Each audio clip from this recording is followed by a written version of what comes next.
और कोई प्रश्न है तो बताइए। जी स्वामी जी, अगला प्रश्न है, बहुत ही सुंदर प्रश्न है। सब परिस्थिति में अपने आप को शांत कैसे रखें? बहुत अच्छा। सभी परिस्थितियों में अपने आप को शांत कैसे रखें,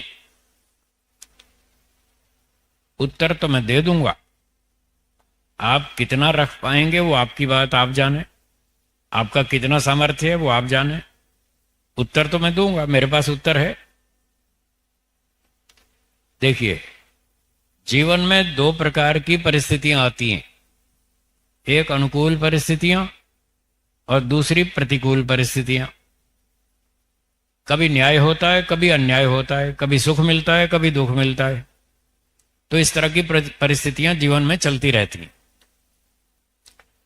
जब अनुकूल परिस्थिति आती है तब तो ठीक है, सारे खुश रहते ही हैं, तब तो कोई शिकायत है ही नहीं।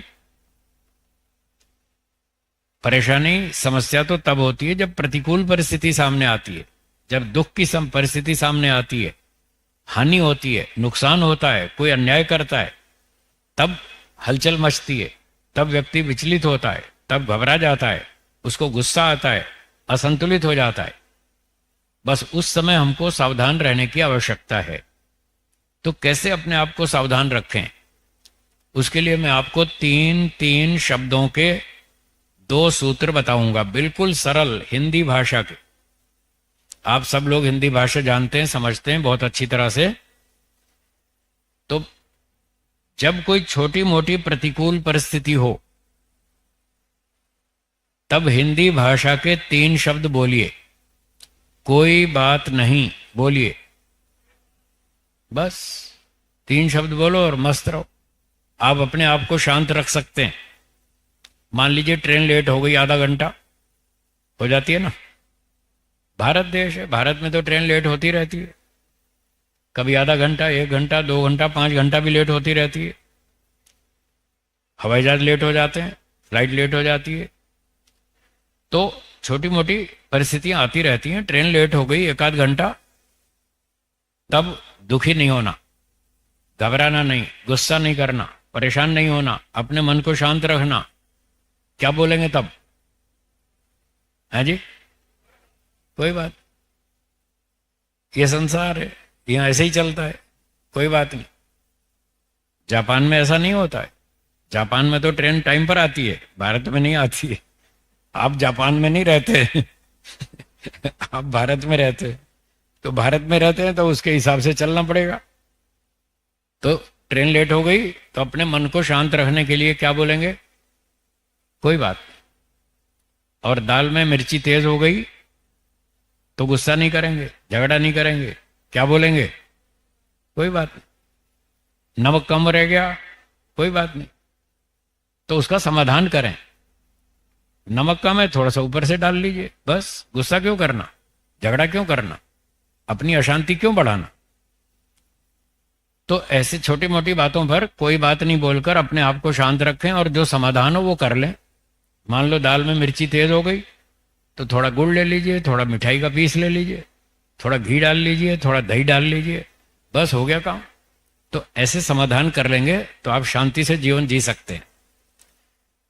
तो ये छोटी छोटी बातें हैं, दिन भर में होती रहती हैं, रोज ही होती रहती हैं। छोटी घटनाओं पर ये तीन शब्दों का एक सूत्र काम आएगा, कोई बात नहीं। और कभी कभी बड़ी घटनाएं भी होती हैं।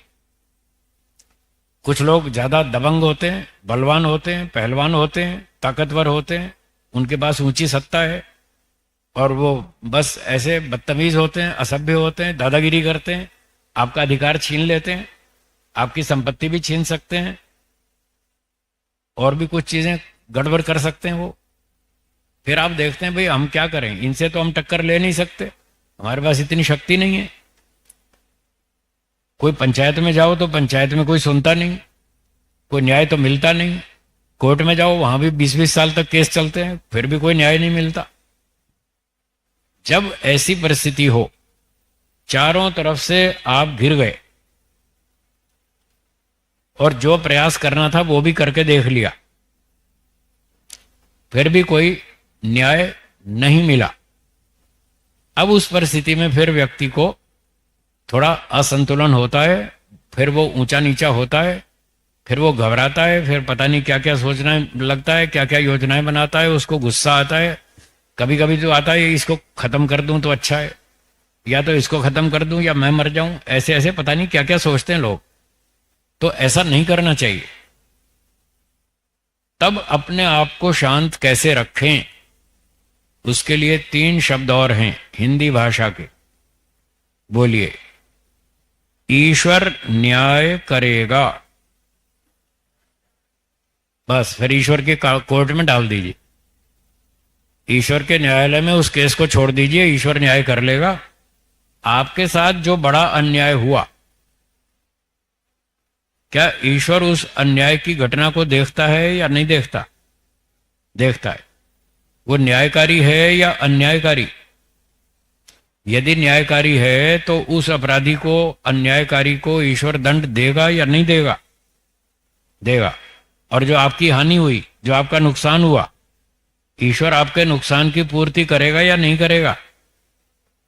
है जी? करेगा। तो फिर क्या टेंशन है? मस्त रहो, अपनी सुरक्षा पूरी करो, आलसी नहीं बनना। आलसियों की मदद नहीं करता ईश्वर। न स्वप्नाय स्पृहयन्ति देवा।